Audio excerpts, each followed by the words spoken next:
Karachi reporter. गदाब के इलाके लासी गोठ में महरम अल हराम का चांद नजर आते ही इमाम बारगाहों में सबीली, मजालिस और अज़ादारी का सिलसिला शुरू हो गया।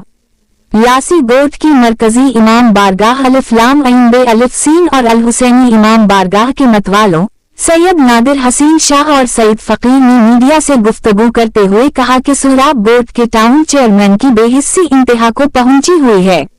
आज 4 तारीख हो गई है, लेकिन न तो रोशनी के लिए लाइटों का कोई बंदोबस्त किया गया है और न ही मातमी जुलूसों के रास्तों की सफाई कराई गई है। जगह जगह गंदगी के ढेर लगे हुए हैं और गटरों पर ढक्कन भी नहीं है, जो किसी भी वक्त हादसे का सबब बन सकते हैं। आए उनसे मजीद बात करते हैं कि उनका क्या कहना है। ना तो हमारे पास लाइटें पहुंची है गवर्नमेंट की, ना ही अभी तक कोई ढकना, ना कोई सफाई वाला पहुंचा है। ये हमारे को नाजिम के ऊपर भी शिकवा है, सबके ऊपर है। सिक्योरिटी के हवाले से क्या कहोगे? सिक्योरिटी हमारी सही है। सिक्योरिटी सही है? सही है। सिक्योरिटी वाले आते जाते हैं, पुलिस है, रेंजर भी आती है, पुलिस भी आती है। अच्छा, अभी भी सिक्योरिटी आपके पास मौजूद है? हाँ मौजूद है, सिक्योरिटी मौजूद है। अच्छा, खाली ये है कि सफाई सुथराई है। हाँ। और गटरों के जो ढकने हैं वो नहीं है। हाँ, और लाइटिंग का सिस्टम है। हाँ, लाइटिंग भी नहीं आई। अच्छा, आपने राब्ता किया किसी को? आपने बोला? हमने उधर बोला था, जब हमारी मीटिंग हो रही थी बोला था, अभी तक तो कुछ भी नहीं आया। अच्छा, किसके पास मीटिंग हुआ था? उन लाले के पास।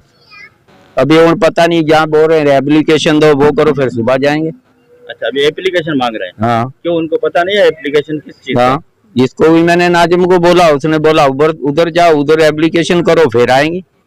अच्छा, और ये गुजारिश है। क्या कहोगे अभी आप? हम तो यही करेंगे, भी वो गुजारिश ये है, अभी ढकने भी ला के दें और लाइटें भी सेट करें, यहाँ पे सफाई वालों को भी भेजे। सही तो छा चवंदो सफाई सुथराई जे हवाले सां या सिक्योरिटी जे हवाले सां, इन हवाले सां तव्हां छा चवंदो? सफाई सुथराई कीअं तव्हां वटि थी आहे या गटरनि ते जेके ढकना आहिनि उन हवाले सां तव्हां छा चवंदो? अर्ज़ी आहे त असां विया हुआसीं चेयरमैन ॾे पाणी जी शिकायत खणी ऐं कुझु मसइला खणी विया हुआसीं। असांजो पाणी जो मसइलो हल कयो आहे चेयरमैन, पाणी मोकिलियो आहे गुल हसन साहब, उनजी वॾी महिरबानी आहे। बाक़ी लाइटिंग जो मसइलो आहे, रस्ते जो मसइलो आहे, उहा तकलीफ़ आहे। तव्हां पाण बि ॾिठो हूंदो त ढकणा न आहिनि, गली जी काई सफ़ाई न आहे, सुथराई न आहे, लाइटिंग न आहे। या असां दरख़्वास्त भी मोकिली आहे टाउन में, टाउन चेयरमैन खे चऊं था त महिरबानी करे असांजा जेको गली जो मसइलो आहे, रस्ते जो ऐं ढकणनि जो मसइलो आहे, इहो फलफोर हल कयो वञे। छो जो 2 तारीख़ जलूस बरामद थींदो आहे अल हुसैन इमाम बारगाह तां, जेको अल अब्बास इमाम बारगाह ते एतमाम पज़ीर थींदो आहे। असांखे इहा तकलीफ़ आहे लाइटिंग जी, रस्ते जी, उन गटर भॻा पिया आहिनि, उन्हनि जे जेके ढकणा न आहिनि, ढकणा उन्हनि खे ॾिना वञनि। इहा शिकायत ज़रूरु असां कंदासीं। सिक्योरिटी जे हवाले सां तव्हां छा चवंदा? सिक्योरिटी असां वटि बहितरीनु आहे, रेंजर्स बि असां तावन में आहे, पुलिस जा जवान बि जेके आहिनि उहे बि ड्यूटी ॾियनि पिया सरंजाम।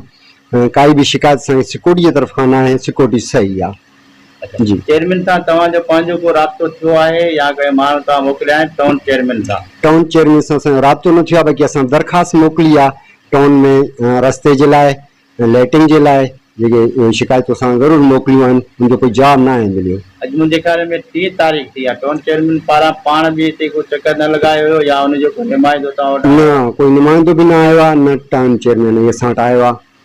जी।